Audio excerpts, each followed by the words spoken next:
ابونا يوحنا يحب بس يشجع الغلابه، ربنا يديم كهنوتهم ويحافظ عليهم. وصلوا لي عشان ربنا يديني كلمه. بفرح لما اجي كنيسه الميانه كل سنه، بحس كده بنشاط وحس بتغيير وحس بخدمه حلوه ومثمره. ربنا يجعلها خدمه مثمره وتبقى ثمارها يتزايد، ربنا وثمارهم يزيد وينمو اكتر واكتر. ربنا يحافظ عليكم ويبارك في حياتكم. بسم الاب والابن والروح القدس الان واحد امين. المجد للاب والابن والروح القدس الان وكل اوان. هنقرا جزء من سفر التثنيه اصح 18. بركاته على جميعنا امين. قول متى دخلتم من عدد 9، متى دخلتم الارض التي يعطيكم الرب الهكم ربنا لا تتعلم ان تفعل مثل ركس اولئك الامم.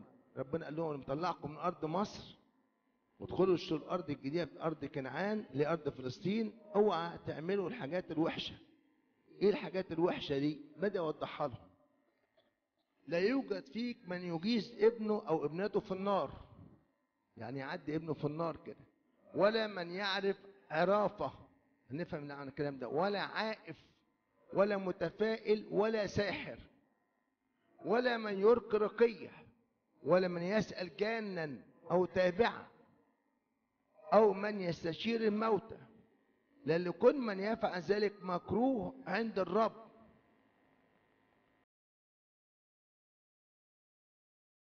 طاردهم من أمامك وتكون كامل لدى الرب إلهك، أن هؤلاء الأمم الذين تخلقهم يسمعون العائفين والعرافين. الناس الوحشين دولت بيسمعوا العرافين والعائفين، نعرف معناها. أما أنت فلا يسمح لك الرب إلهك هكذا.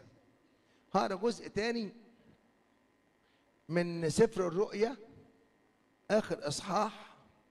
يقول كده سفر الرؤيا ده السفر بتاع السماء، وسفر الناس الداخلين السماء.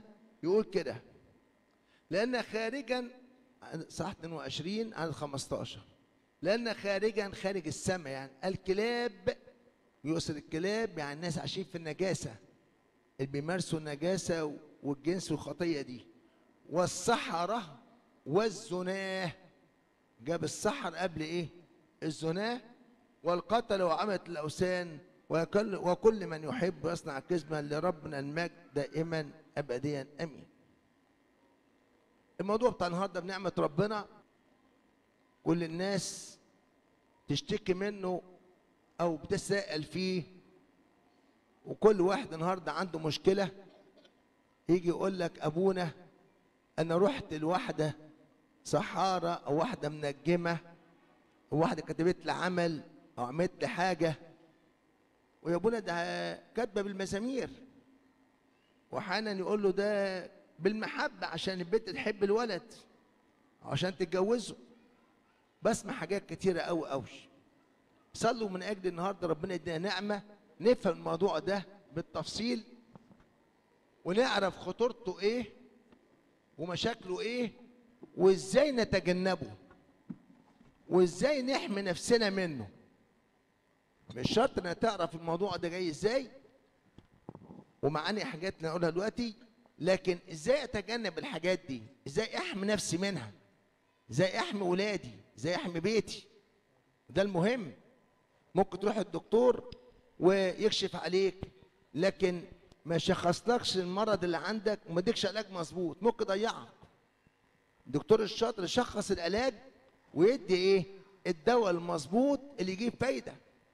عشان كده احنا النهارده جايين بنعمه المسيح نسمع الموضوع ده نفهمه ونتأنى فيه كده ونشوف القصه بتاعته ازاي.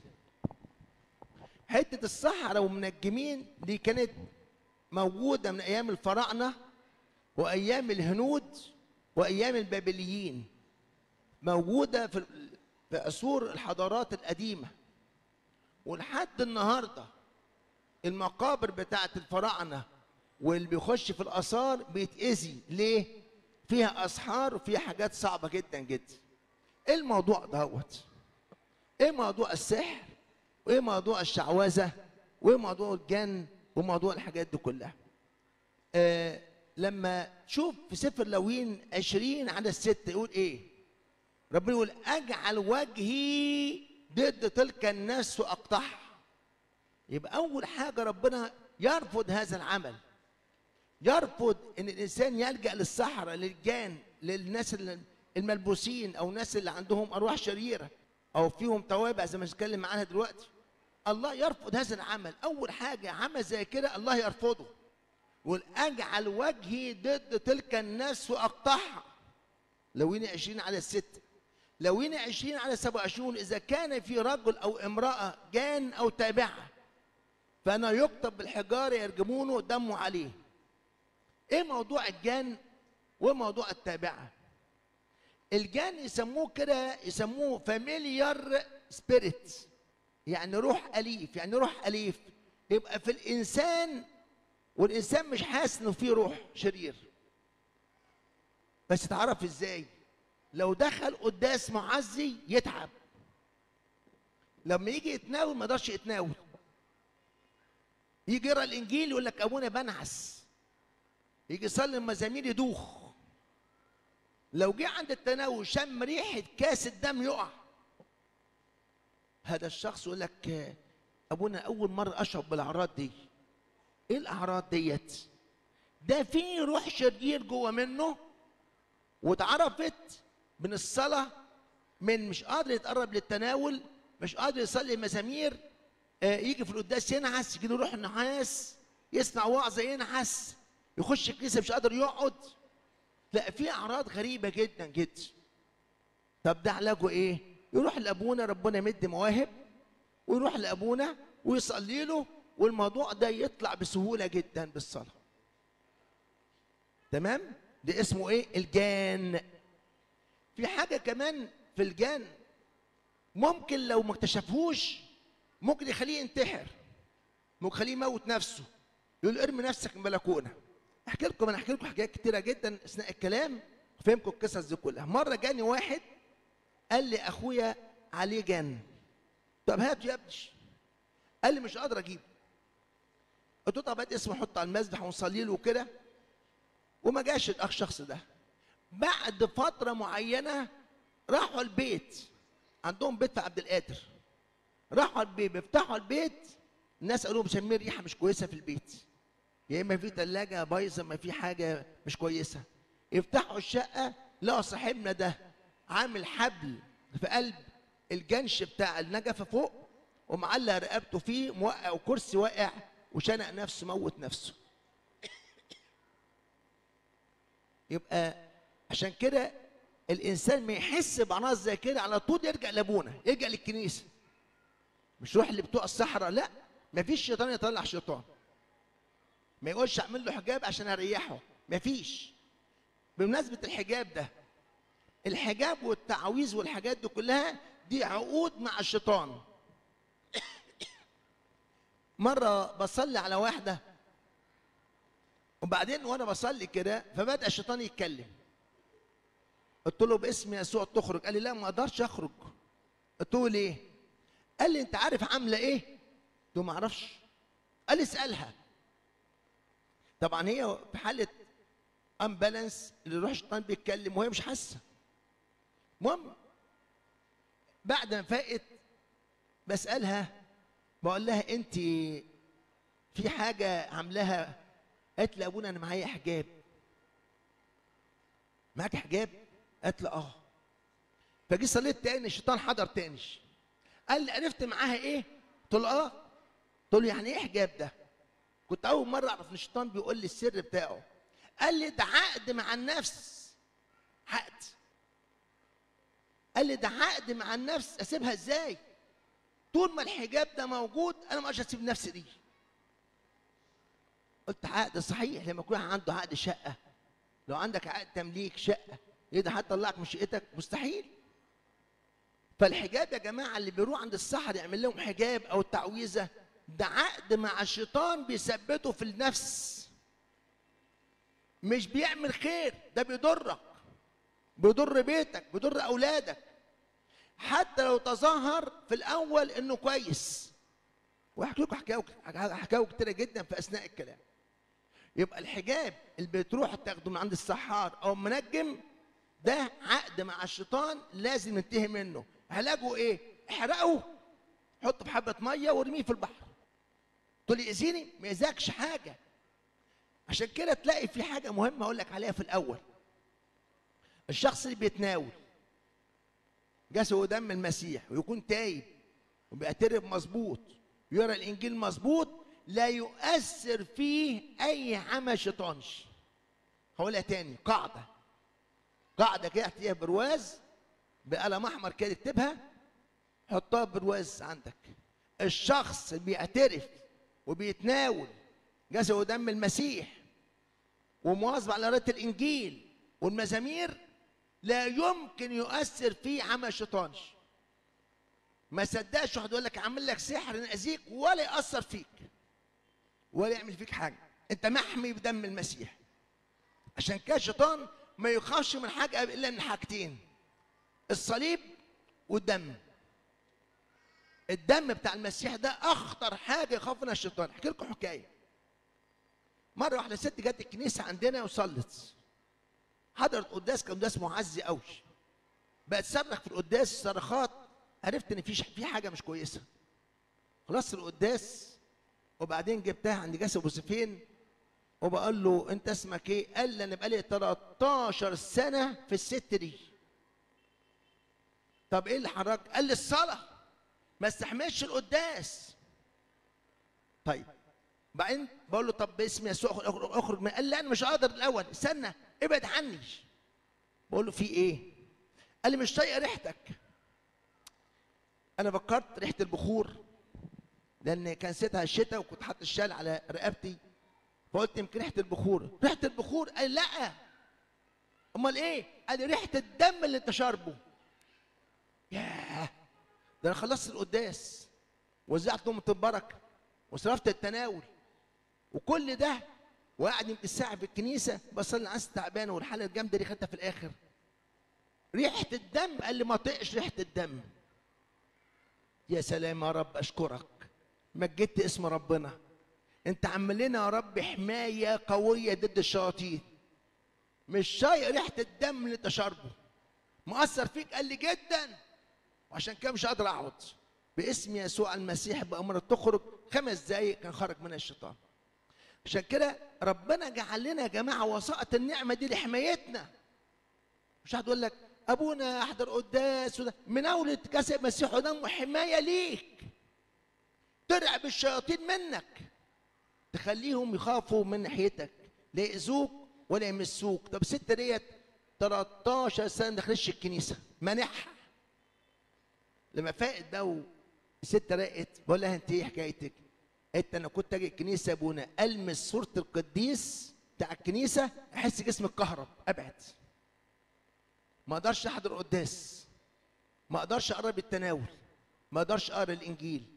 حاجات بقول لكم عليها، بقول لكم الكلام ده من خبره واقعيه شفتها بعينيا، مش حاجه تقراها في كتب. عشان كده الجان والشياطين وروح الشريره لا يستحمل جسد المسيح، ما يستحملش الصليب. وانت بتصلي كده يبقى عندك صليب صغير تحطه قدامك وانت بتصلي، ما تخافش. دي حته دي. طب ايه حكايه التابعه؟ التابعه ديت عباره عن شخص ملبوس بشيطان ويشغله لحسابه، التاني ما يشغلوش لحسابه، التاني يتاثر بالصلاه اللي هو الجن ده. لكن التابعه دي ملبوس في شيطان يخليه يقرا لك الفنجان، يقرا لك الكف، يفسره لك، يقول لك انت عندك مشاكل، انت عندك مشاكل مع جوزك بيشتغل كذا ويعمل كذا وبيسوي كذا، جوزك بيشرب خمره، جوزك مش عارف بيعمل ايه. الشيطان دي اللي فيها تابعه، يعني ملبوسه بشيطان، بيسموه تابعه او عرافه، روح عرافه، يعرف كل حاجه ويعرف المستقبل القريب. الشيطان ما يعرفش المستقبل البعيد. يعني المستقبل القريب يعني بعد ساعه 2 يقول لك هيحصل لك كذا، ودي خطر جدا.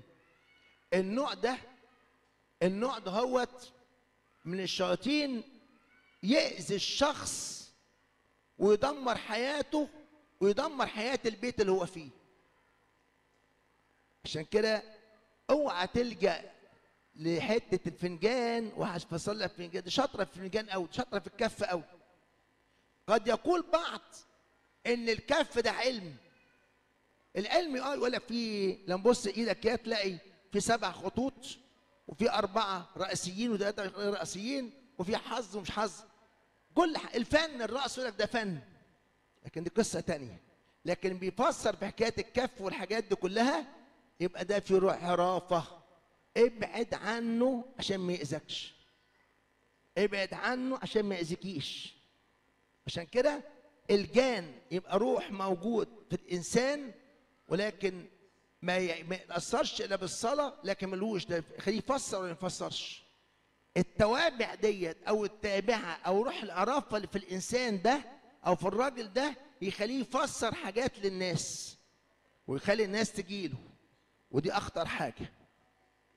طبعا دي تختلف عن انسان في روح ربنا زي البابا كرولوس مثلا، لما كان يكشف امور الناس ده بروح القدس. فرق كبير جدا جدا جدا، عشان ما نخلطش بين ايه؟ بين الحالتين. شغل الشياطين شيء، وشغل الروح القدس شغل مقدس، شغل روحاني، شغل على مستوى عالي جدا جدا السماوي. فاهمين معايا؟ يبقى في عرفنا دلوقتي الجان، وعرفنا ايه؟ التابع. من يرقي رقيه، يرقي او رقى يعني سحر، ورقيه يعني سحر، والرقيه كمان معناها الاحجبه والتعويذ. وخلي بالك من حاجه مهمه، يعني ايه استخدام السحر؟ لما تقرا في سفر الاعمال واعمال 8 عدد 10 تسمع واحد اسمه سيمون الساحر. الكتاب يقول ايه عنه؟ يقول لك وكان الجميع يتبعونه من الصغير الى الكبير. ها؟ طيب، وكان الجميع يتبعونه من الصغير للكبير، وكان بيكسب الموضوع ده مكاسب كتيره جدا جدا. بس لما لقى التلاميذ والرسل بيعملوا اعمال اعظم منه واقدس منه واحسن منه، قال لهم لو سمحت ممكن تدوني الموضوع ده بدراهم؟ قال له ايه بقديس بطرس؟ فضتك معك للهلاك، فضتك معك للايه؟ وطلع بقى حاجه السيمونيه، اللي عاوز يبقى قسيس او اسقف كان يروح للبطرك زمان زمان، او مش ايامنا طبعا، كان يروح يدير فلوس يرشموه اسقف او يرشموا ايه؟ يرشموا كاهن. اسمها السيمونيه، نسبه الى ايه؟ سيمون اللي طلب الموهبه بايه؟ بدراهم. قال له فضتك معك الهلاك. عشان كده في حته مهمه، ايه موضوع السحر؟ ان الانسان يستخدم الشيطان في حاجات معينه عشان يعدل امور حياته. اديك امثله. واحده بنتها ما اتخطبش وخايفه السن بتاعها يعدي، تروح لسحار او راقي او رقيه تعمل لها حجاب او اي حاجه من النوع ده. خلي بالك من شيء، ممكن الشيطان يضحك عليك ويخلي البنت تتخطب. خلي بالك من الموضوع ده مهم قوي. لكن بعد ما تتخطب حياتها تبقى في مرار مرار مرار لا يطاق. يدي لك الاول، يدي لك الايه؟ السم، بس يحتاج شفطه عسل.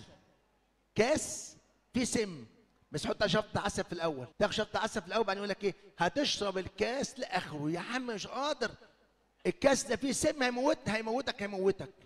ما دام دقت الحلاوه بتاعتي في الاول هتكمل معايا للاخر. احكي لكم كام حكايه حلوه في الموضوع ده، مش حلوه يعني لكن خبره يعني. النهارده جاتني حاله، واحده بتقول لابونا انا حياتي جحيم، حياتي محطمه، حياتي مش عارفه اعيش، لا انا ولا جوزي ولا حياتي كلها. بسألك سؤال بس، انت رحت في حياتك في الاول لمنجم او سحار؟ قالت لي اه. عرفت ازاي؟ طبعا في صلوه معانا بنصليها بيبان معانا واحنا بنصلي اذا كان في حاجه ولا لا. تلاقي الجسم اتخشب، تلاقي كلام نطق، تلاقي حاجات معينه نعرف على طول. المهم طب لازم تحريها. قالت لي مشكله كبيره جدا. ايه المشكله ديت؟ قالت لي اصل انا عامله الحاجات ديت ودفناها في قلب السيراميك في الحمام. تصوروا؟ وعامله حاجات امريكاني ومش امريكاني، ودفن الحاجات دي جوه. قلت لها لازم يا بنت الحاجات دي الشال. قالت لي انا في جحيم، واللي قالوا لها دي بالمحبه ومش محبه، مفيش محبه والبيت هيخرب. قلت لها هاتي كانك عندك ماسوره ضربه، كانك عندك سباكه وهاتي السباك وكسري حته اللي انت عارفه مكانه طبعا، وكسري الحته اللي فيها السباكه دي، او خدي معاكي بلاطتين ولا حاجه اكسريهم، طلعي الحاجه دي واحرقيها فورا والا بيتك هيتخرب. قالت لي ما اعرفش الموضوع ده هو سببه، متجوزه ومخلفه عيال ودفن الحاجه في البيت يغير مجرى حياه الانسان. اتجوزت بس لحين لحين بعد كده يرجع تاني لامور تاني. قصه تانيه، واحد جاني مره وبعدين قال لي ابونا انا عاوز اسافر ايطاليا ساعتها. فقلت له يا ابني انت هنا عامل ايه؟ قال لي كويس جدا مبسوط قوي قوش. قلت له طب ما دام مبسوط خليك معانا يا ابني. قال لا انا عاوز اسافر. انا شفت الموضوع، قلت له مش محتاج سفر وخليك قاعد معانا يا ابني. المهم ايه، غاب شويه ايام وقال لي ابونا انا صليت كتير وكنت بروح السفاره واخد رفض. قلت له ربنا مش رايد. قال لا ربنا رايد. قلت له ازاي؟ قال لي رحت السحار عمل لي سحر ورحت السفاره وخدت الفيزا. يبقى اذا الشيطان اقوى من ربنا؟ قلت له يا ابني ازاي الكلام ده؟ قال لي ابونا حصل معايا كده، بدا يتعب، بدا يشكك يعني. قلت له يا ابني ما تمشيش ورا الشيطان يا حبيبي. قال لا انا عاوز اسافر والشيطان جابها لي. دي قصه واقعيه بقول لكم، مش كتاب فقري ما قريتش ولا حاجه بقول لكم عليها، ولا حاجه في كتاب، بقول لك عن واقع كل يوم بشوفه. المهم مش هطول عليكم، خد بعضه وسافر. كان باع بقى شقته وحاجته وكله، وانا كنت رافض رفض قاطع اني اسافر. حد السنه 2 سنتين ونص 3 في الحدود دي لقيته جاي. قال لي فاكرني؟ قلت له شكلك مش غريب عليا. فكرني يا ابني كده. قال لي فاكر اللي جالك؟ قلت اوه عملت ايه يا ابني؟ قال لي احكي لك. حكى لي قصه مؤلمه اقولها لك عشان تخلي بالك. خد الفيزا وسافر ايطاليا واشتغل في ايطاليا وكسب في ايطاليا، هو ومراته اشتغلوا لحد دلوقتي. الحياه ورد في ورد يعني. وبقى يقول لي ربنا انت رب فين؟ لا الشيطان اهو شغلني وكسبني وخلاني سافرت البلد نفسي فيها. بص النتائج بعد كده. وبدا يحصل معاه حاجه غريبه قوي. جاله واحد قال له انا عاوز استثمر معاك ايطالي، عندك فلوس؟ قال له عندي. قال له المشروع بتاعنا مش عارف كم مليون يورو اللي هيخش بالمبلغ، بعد سنتين هياخد ضعف المبلغ. دفعت 100,000 يورو تاخدهم 200 بعد سنتين. دفعت 300 600 او 3 اضعاف. قال لا رب، قال لي 3 اضعاف. قال لي 3 اضعاف المبلغ بعد سنتين بس سنتين ما تسالش عني ولا تيجي ناحيتي، تديني الفلوس وبعد سنتين اقول لك اتفضل 100 بقى 300، ال 200 بقى 600، اضرب في 3. حاجه مربحه جدا. قال ايه ده يا رب؟ ده الشيطان شغال حلو قوي.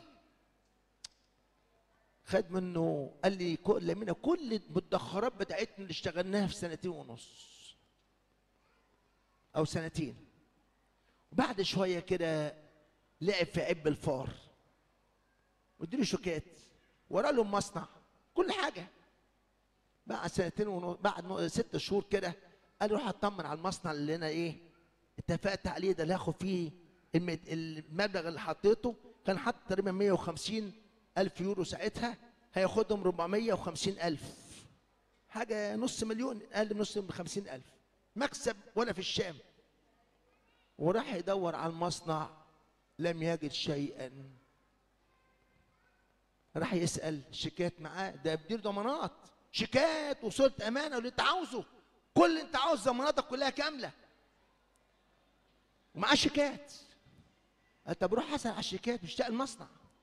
مصنع ما فيش. خد بعضه وراح البنك. ايه ده؟ شيكات مين دي؟ قال باسم فلان. فلان؟ راجل طلياني. فلان وقعت معايا يا ابني؟ الراجل بتاع البنك قال له اه. وقعت معايا يعني ايه؟ قالوا ده نصاب عالمي. يا لهوتي، نصاب عالمي؟ معقول؟ يا ابني انت مش اول واحد، ده انت يجي رقم 50 جنة في الموضوع ده. ده نصاب عالمي. وراك المصنع؟ قال وراني المصنع. وراك الانتاج بتاعه؟ قال وراني الانتاج بتاعه. وراني الكارت بتاعه اهو، كل حاجه. نصاب عالمي. اخذ منه تحويشه عمره. بعد 6 شهور، 2.5 سنتين تحويشه عمره، 6 شهور طبعا جاله انهيار. خد بعضه ورجع مصر، يبدا من الزيرو ديجري، من الصفر. بص لي كده قال ياه، بعد 2.5 كسبت، والشيطان كسبني وربحني، والشيطان خدهم مني تاني. قصة واقعية بقول لكم عليها. عشان كده احبائي، اخطر ما يمكن تمشي ورا الشيطان. يبدو الموضوع ماشي معاك زي الفل، انا اهو جوز البيت كانش بتتجوز، او فتح الباب رزق كان باب مقفول، او جاب لي مش عارف ايه. اوعى تصدق. هقرا لك حته كده تسالونيك الثانيه اصحاح 2، رسائل بولس الرسول، بيتكلم على في نهايه الايام وايام الدجال او ده انت كلاس لما يجي. يقول لك حاجه مهمه قوي، اصحاح الثاني يقول لك ان، بص الكلام مهم قوي. يقول لك وحينئذ سيستعلن الاسيم الذي الرب يبيده من نفخه فمه ويبطله بظهور مجيئه على المسيح لما يجي يبطل الدجال ده. مش عايز كلام لو سمحتوا، موضوع مهم قوي.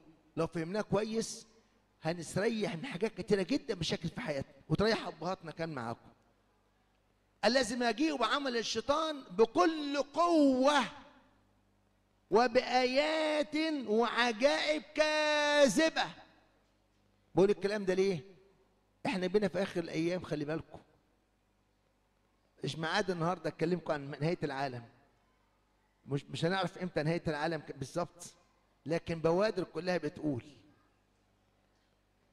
وشرحتها انا في اسبوع الالام 3 البصخه، جبتها من دانيال 9 ودانيال 12 ورؤيا 11 ورمية 11 والسنويك الثانيه الصح الثاني ومن تكوين 49. ممكن نعملها محاضره، لو سمحوا لي اباطنا نعملها محاضره نجيب لكم الايات كلها بتاعت نهايه العالم.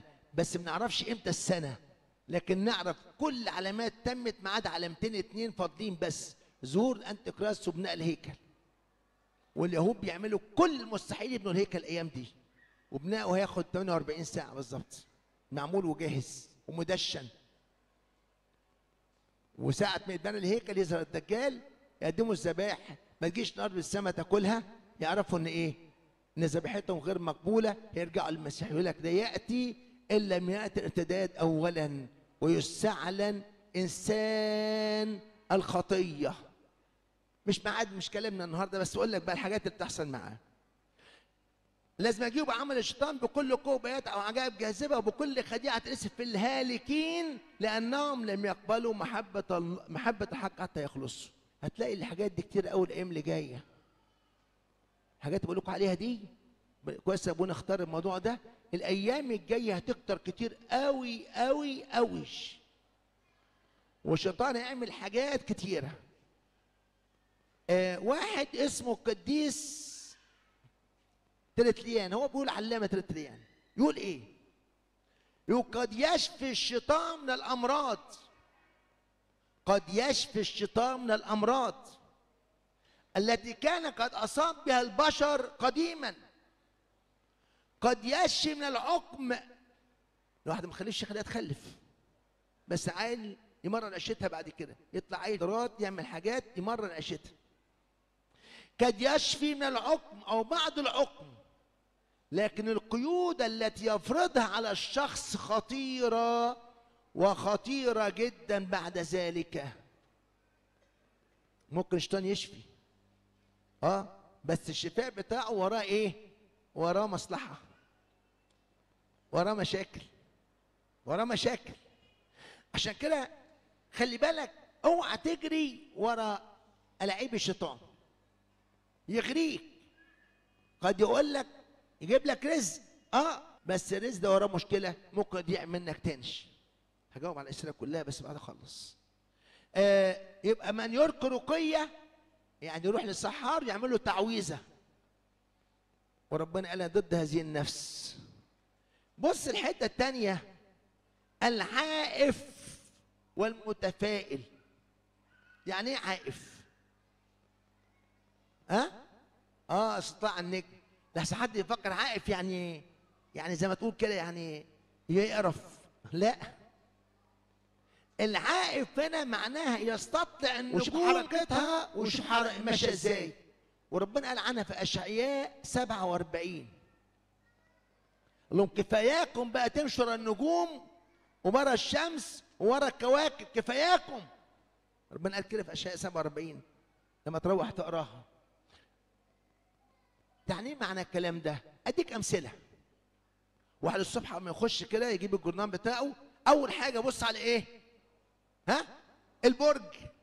لا، البرج صح، اوعى تبص على البرج، ممنوع تبص على البرج بتاعك، ده شغل شياطين. والشيطان يحصل لك حادثه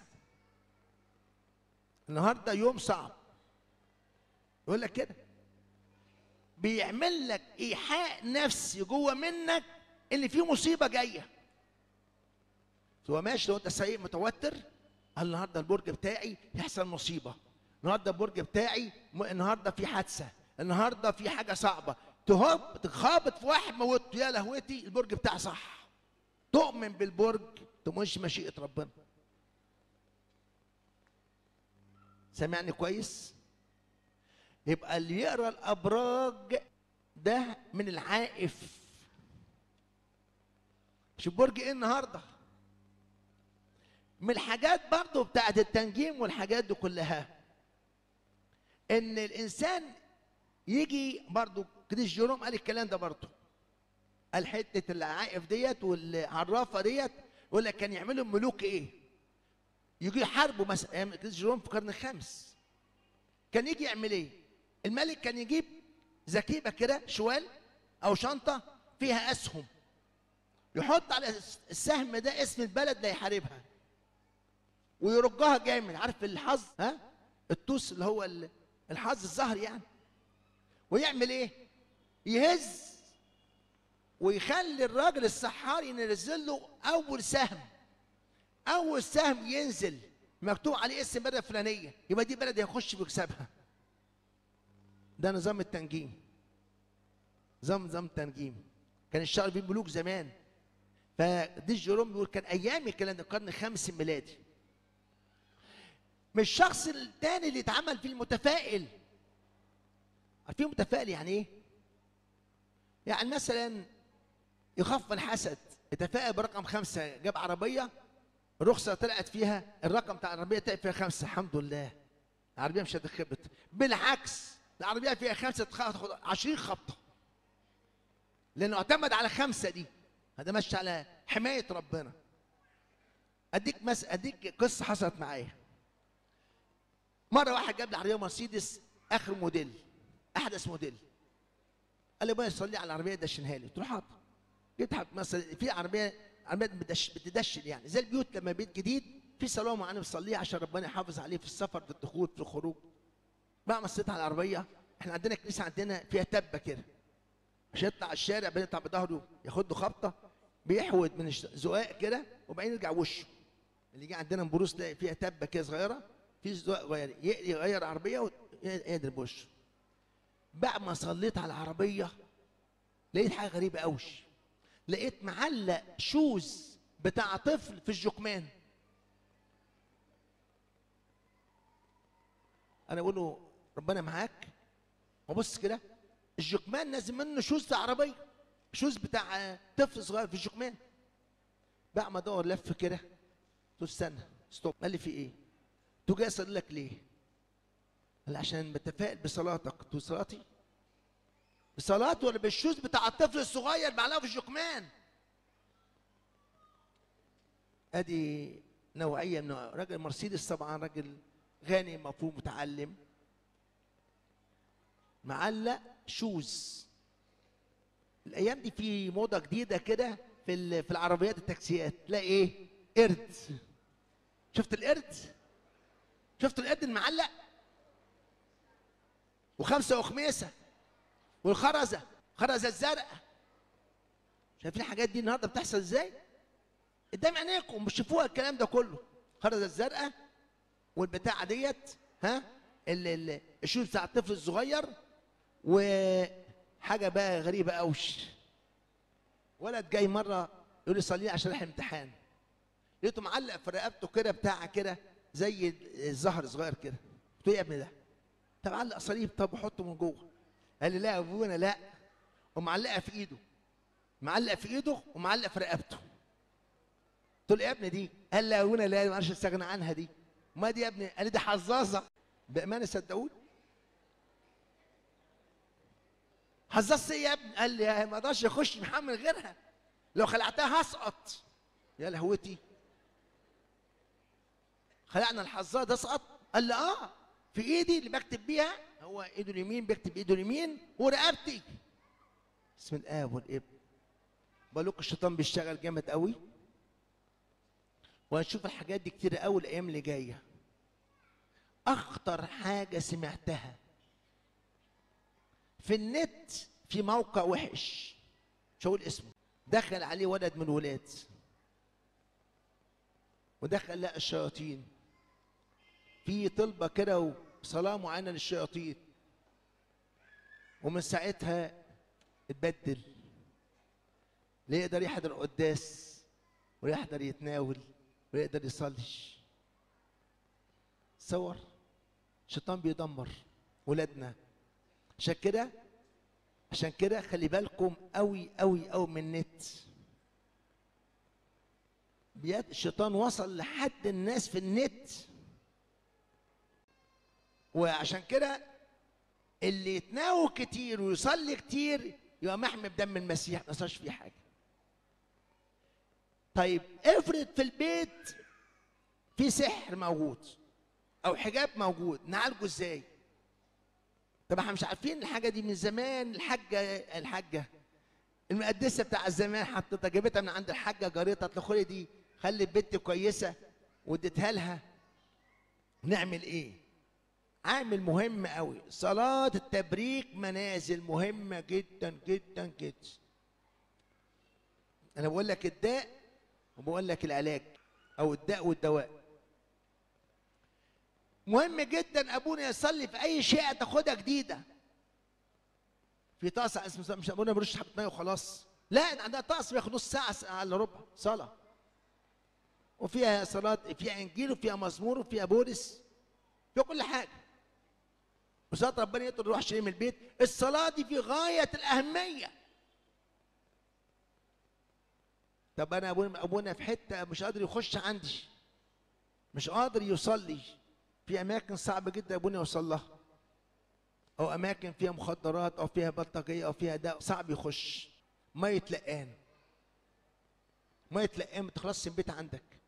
احنا عملنا كام لقان لحد دلوقتي؟ لقانين، لقان عيد الغطاس، لقان خميس العهد، في لقان ثالث في عيد الرسل. اما لحقش يعمل عنده ميه لقان وكيسه ما فيهاش ميه لقان، في عيد الرسل لازم ياخد ميه لقان، رش منها البيت على طول، حط في الاكل والشرب بتاعك. احكي لكم حكايه عن ميه اللقان دي. ست خادمه طيبه جدا، تحت منها على طول راجل بتاع فراخ، بس كل يوم يجي مبرشم ويجي شارب، يمسك السكين على عياله، عاوز موت عياله. تقول لي اسمع الصراخ الساعه 2 3 الفجر ومش قادر انزل، ممكن اخد لي مطوه، ممكن يغزني. ست طيبه جدا بتاعت ربنا. تقول لي اعمل ايه؟ اجيب ميه اللقان وارش في المنور، طف يا رب لهيب النار، طف يا رب لهيب النار، طف يا رب لهيب النار. تقول لي هي يا ابونا 3 رشات، الاقي البيت المولع والعيال بتصرخ والست تصرخ والبنات تصرخ، البيت هدي بقى زي الايه؟ بقى زي البحر الهادي. ميه اللقان مهمه قوي. يبقى التناول، قراءة الانجيل، صلاة تبريك منازل، ميه اللقان. دايما نصلي في البيت، دايما حتى لو انت خدت ولادك صلوا ابان لازم كل يوم، ابان لازم اما تنام من قلبك بس صليها. وكل واحد فيكم يصلوا من قلبه. مش عارفين تصلوا مزامير؟ صلي ابان لازم انت ومراتك وعيالك. لازم يكون في مسبح في البيت، مسبح عائلي. احكي لكم حكايه. رحت مره دشن شقه جديده، البنت خادمه والولد خادم. قال تعالى يا ابونا ده عشان المسبح العائلي بتاعنا. ايه المسبح العائلي؟ اوضه كده وجايبين فيها ارك خشب كده زي مسبح كده، وجايبين منجليه صغيره وعاملين مسبح يعني زي حاجه كده ترابيزه جوه، وقالوا احنا لما نيجي نصلي في هذا المكان. عجبني قوي، مسبح صغير في البيت. قلت الحاجه اللي عجبتنا وهقولها في العظات. عشان كده خلي في مسبح في البيت، مش شرط تعمل اوضه مسبح، لكن صلي انت ومراتك وعيالك ولو 5 دقايق، الشيطان هيهرب. طالما في المسيح موجود في البيت، في صلاه، في مزامير، الشيطان ما يستحملش، لا يطيق، يهرب على طول. حاجه تانية بسرعه عشان عارف اخرتكم كتير. حته الاعمال دي، الشهره بتاعت الاسحار والحاجات. ابونا معمول لي عمل، معمول لي سحر. طب يا انت عارف ازاي؟ بالصلاه. في صلاه بنصليها ابونا بيصليها يعرف اذا كان في عمل ولا سحر ولا شيطان ولا ملبوس، بيبان على طول. عشان كده اوعى تلجا للسحارين وبتوع الاعمال، اوعى تلجا للتعاويذ، اوعى تلجا للاحجبه، اوعى تلجئي مهما كانت ظروفك صعبه. انا واثقه ربنا يحلها. الجا لربنا، ما تلجاش الشيطان.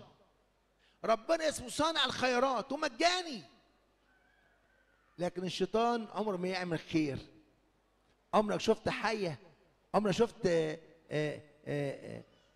حدايه ترمي كتاكيت؟ مستحيل. والشيطان لا يخرج شيطان. لو تروح عند راجل واحد عليه شيطان وتروح هناك. مره واحده جات لي قالت لي رحت للشيخ، شيخ، وللاسف الشيخ حاول يعمل معاها خطيه. خطيه. واحده ما بتخلفش، راحت لشيخ في الترب، مررها في الترب كده بتاعت المسلمين، فخليها الثانيه بقى تعالي خش الاوضه بتاعتي كده في خطيه. احترسوا حبايبي، احترسوا. وللاسف قد تكون خادمه، كان يكون ابوها بتاع كنيسه، بس اعمل ايه يا ابونا؟ اعمل ايه؟ جوزها مبهدلنا عشان الخلفه، هنعمل ايه؟ اوعى تلجا للطرق دي ارجوك عشان خاطر ربنا. في حاجات بتحصل صعبه جدا جدا جدا. حته تانية برضو مهمه، قلنا قرايه الابراج والكوتشينه والودع. انت قاعد على البحر بقى، الصيف جاي، واحده بتاعت الودع، شوف لك الودع، تقول لك انت عندك كذا، هذه فيها شيطان اسمه تابع العرافه. والعرافه اللي هي فين ديت؟ في سفر الاعمال، اعمال الرسل، اعمال 19. العرافه اللي كانت ماشيه بولس الرسول وطلع منها الشيطان. وتلاقي هنا يقول لك ايه؟ بص الكلام مهم قوي. وكان كثيرون الذين امنوا ياتوا مقرين ومخبرين بافعالهم، وكان كثيرون الذين يستعملون السحر يجمعون الكتب ويحرقونها امام الجميع. في كتب سحر عندك في البيت احرقها. تقول اصل الحاجه دي واخدها من جدي، واخدها من عند فلان، اوعى اوعى تقراها، اوعى خليها في بيتك، احرقها معروف. كان يحرقونها امام الجميع وحسبوا اثمانها فوجدوها 50,000 من الفضه. تقول يعني ايه السحر؟ ورق كتاب موجود في البيت، هذا البيت يبقى فيه نكد، هذا البيت الرزق يروح منه، هذا البيت الشيطان يقربص فيه ويقعد فيه. تقول لي بعرفه ازاي؟ مره واحد بيقول لابونا شايف في البيت عندي بيبان بتفتح، حاجات بتتكسر، حاجات بتتدغدغ، حاجات بتعمل. بساله سؤال عادي يعني، بقول له انت ليك في سكه السحر؟ قال لي انا عندي صراحه جدي سايب لي كام كتاب كده في البيت. قلت له بس ارجوك روح احرق الحاجات دي. قال لي معقول يا ابونا؟ ده العلم بالشيء خير من الجهل به. قلت له مش في السحر، مش في الشعوذه العلم بالشيء. اللي يرى حاجات ينضر. غير كلام ربنا مكتوب من يقرا ويحفظ ويسمع اقوال النبوه، ده كلام ربنا. لكن الحاجات دي اللي يقراها يتاذي منها. مجرد ما خد الحاجات دي وحرقها ورماها كانت نتيجه شيء غريب قوي. ايه اللي حصل؟ ها؟ ايه اللي حصل؟ البيت هدي والسلام حل في البيت. مفيش لا شباك بيتفتح ولا ميه بتفتح بالليل، ولا بيشوفوا خيالات واقفه قدامهم، ولا يشوفوا مش عارف ايه. حاجات بتحصل غريبه جدا جدا. شوف ايه الموجود في البيت عندك. وخليته بعد كده جاب ابونا وصلى في البيت صلاه تبريك منازل، البيت بقى زي الفل. عشان كده ما نلجاش للموضوع ده خالص خالص. حاجه تانية كمان، نلاقي برضه القديس اغسطينوس برضه يقول نفس الكلام ده في كتاب اسمه مدينه الله. ده اسمه مدينه الله. قال لك الناس تلجا لاستخدام الاسحار والكواكب لمعرفه الغيب. سيب ربنا يدبر حياتك، سيب ربنا يعمل مستقبلك بنفسه، سيب ربنا يعمل لك كل مشيئته في حياتك ولا تكن مشيئتك. لكن اوعى تدخل الشيطان عشان يعمل لك حاجه في حياتك. اوعى، عشان خاطر خلي ربنا يمشيك زي ما عاوز. ما يحسن في عينيك رب افعل عبدك وبين ايديك. اللي شايفه صح يا رب اعمله. انا مش عارف حاجه يا رب، انت يا رب تعلمني. اختم كلامي بقصه في الانجيل في سفر اخبار صموئيل الاول اصحاح 28. كنا قصه يمكن مش عارف الاباط كلموكم عنها ولا لا قبل كده. اخبار الايام الاول اصحاح 28 قصه شاول الملك. شاول الملك حصل معاه موقف غريب قوي. شاول الملك طلب من ربنا، صموئيل الاول اصحاح 28. شاول الملك يقول كده لما ربنا رفضه ومات صموئيل النبي، يقول لك كده: لما راى شاول جيش الفلسطينيين خاف واضطرب قلبه جدا، فسال شاول من الرب فلم يجبه الرب لا بالاحلام ولا بأوريم. الأوريم والتين كان يحطوا الملك كده او النبي، وكان ربنا يكلمه عن طريق الحاجه دي، ولا بالانبياء. فقال شاول لعبيده: فتشوا لي على امراه صاحبه جان. صاحبه جان يعني ملبوسه. فاذهب اليها واسالها، لان ربنا تخلى عنه، بدا يلجا طريقه غلط. المهم القصه طويله، لما تروح تقراها. فهي نادت انا شايفاك من شخصيه كبيره قوي قوي. قال لها لا، انا لنته. تخلى عن نفسه يعني، او زي ما بيقولوا غير شكله وراح متنكر. المهم جاي يطلع روح صموئيل النبي. تقول لي ربنا ليه استعمل الموضوع ده وطلع صموئيل النبي ازاي وكلمها؟ عشان يعلن حاجه مهمه جدا، 3 حاجات. يعلن غضب الله على شاول وموته هو وعياله. حاجه تانية هزيمه بني اسرائيل في الحرب. حاجه ثالثه نقل المملكه من شاول الى داوود الملك. وتمت الموضوع ده كله. وهنا ربنا سمح يسمعها له من صموئيل بعد ما توفى، مش هقول لك ده يستشير ميت، عشان يقول له عقوبه ربنا او عقاب ربنا. اوعى تلجا الموضوع ده. اوعى تلجا تسال جان او تنويم مغناطيسي، او تاخد ابنك عشان عندك حاجه اتسرقت من البيت ينيم العيل، فبيخليه عقله في ابسنس اوف مايند، يخليه يقف شويه كده، وبعدين بعد كده يبدا يساله. اوعى، ابنك هينضر، بنتك هتنضر. اصل ابونا ده خدوها البيت صغيره وخدوها عشان يعرفوا مين اللي سرق البيت، حصل فيه ذهب اتسرق، فلوس اتسرقت، عاوزين يعملوا تنويم مغناطيسي. اوعى، السكه دي مش بتاعتنا. اوعى تحضر حفلات اللي فيها الروك والحاجات الجامده قوي دي، طبعا مش على مستواكم انتوا، مش مستوى، لكن الكلام ده كنتوا مصطفى كامل كفر عبده واتكلمت فيه الموضوع ده، فقالوا فعلا في كان بيحضروا شباب زي كده. لكن اخطر ما يمكن الموسيقى اللي هي بتاعت الشديده قوي ديت صعبه جدا على الانسان. عشان كده اللي عندنا حته سؤال الميتين او التنويم المغناطيسي او حته كوتشينه او حته الابراج او حته ان انا احط حاجه خرز او بتاع، ممنوع استخدام اي طرق زي كده في حياتنا. حط الصليب، حط ميه الان في البيت، اصلي، اتناول، اعرف سكه ربنا. في علاج الحاجات دي، في علاج ليها، الصلاه والصوم هذا الجنس، والنهارده سمعناه النهارده في الانجيل، هذا الجنس لا يخرج الا بالصلاه والصوم. الصلاه والصوم يا جماعه تحل كل المشاكل، لكن ليست الاحجبه، ليست التعويذ، مفيش الحته الحظاظه ديت او الحاجات تقول عليها. خلينا نثق في ربنا وقوه ربنا وعمل ربنا. موضوع طويل بس أنا عشان الوقت بتاعكم، لكن ربنا يدي نعمه ان شاء الله. مره كان نكلمكم عن علامات نهايه العالم، مره مش الوقت طبعا، وقت تاني، لكن الموضوع هيكتر جدا الايام اللي جايه، هيزيد جدا جدا جدا جدا. عشان كده نخلي بالنا قوي، ما نحاولش نمشي في السكه ديت. لو حد ماشي في السكه ديت اقول لك توب، اعترف، قدم توبه، وربنا هيعمل ايه؟ هيقبل توبتك وسامحك ويرحمك، بس ترجعش تاني السكه الغلط. لإلهنا وكل مجد وكل كرامه الابد، امين.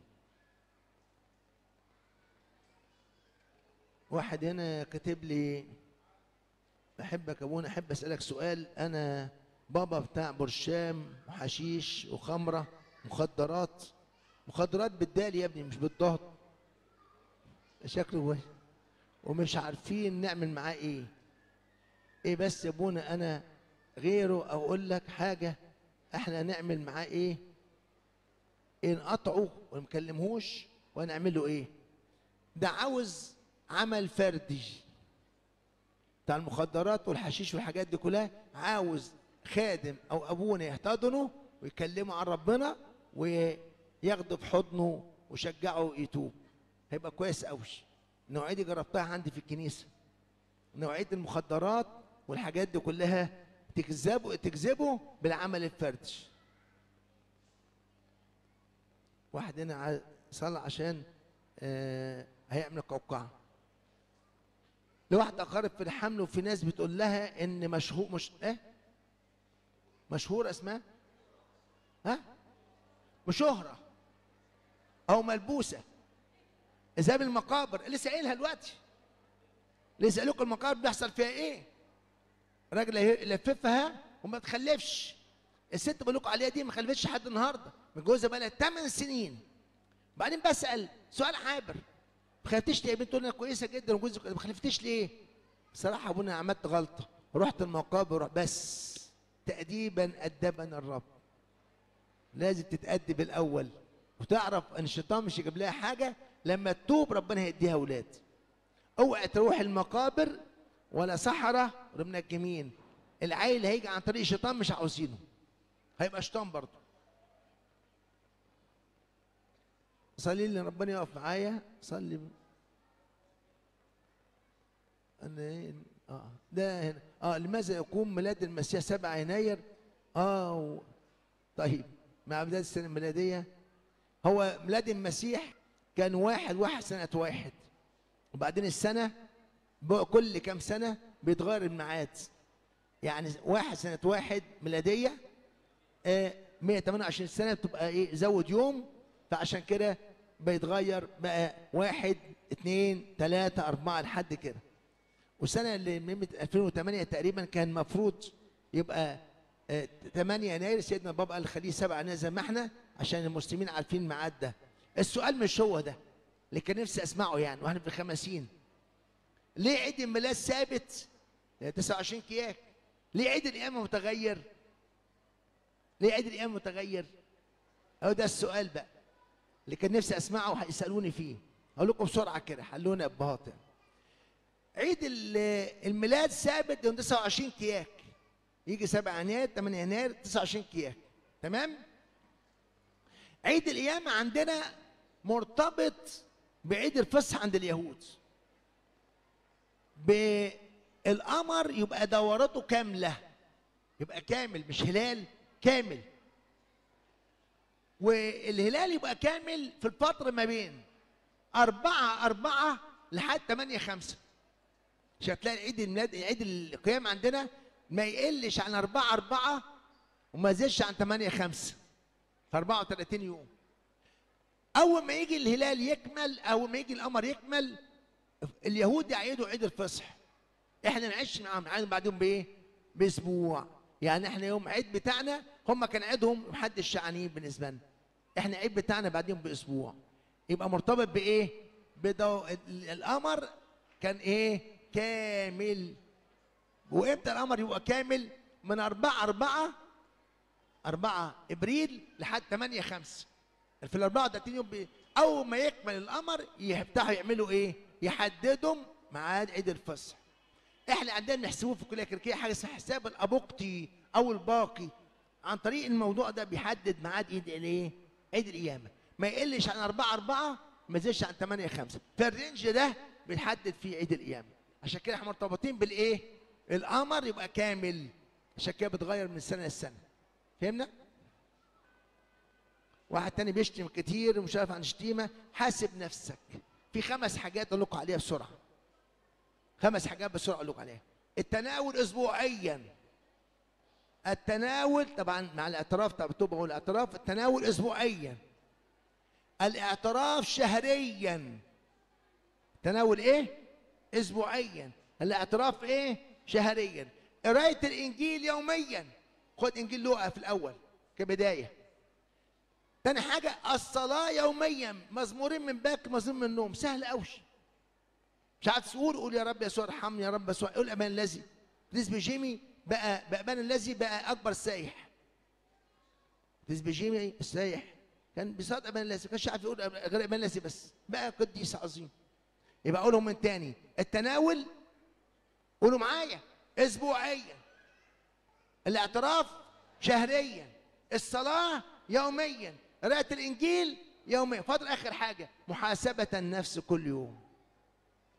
قبل ما تنام بالليل حاسب نفسك. انا عملت ايه النهارده؟ شتمت، كذبت، حلفت، خانقت مع جوزي، خانقت مع مراتك، قلت كلمه غلط. قدم توبه قبل ما تنام وسامحني يا رب عن كذا وعن كذا وعن كذا. وهتلاقي لو 5 حاجات على قد صوابعك كده عملتهم تلاقي نفسك بدات اول سكه مع ربنا.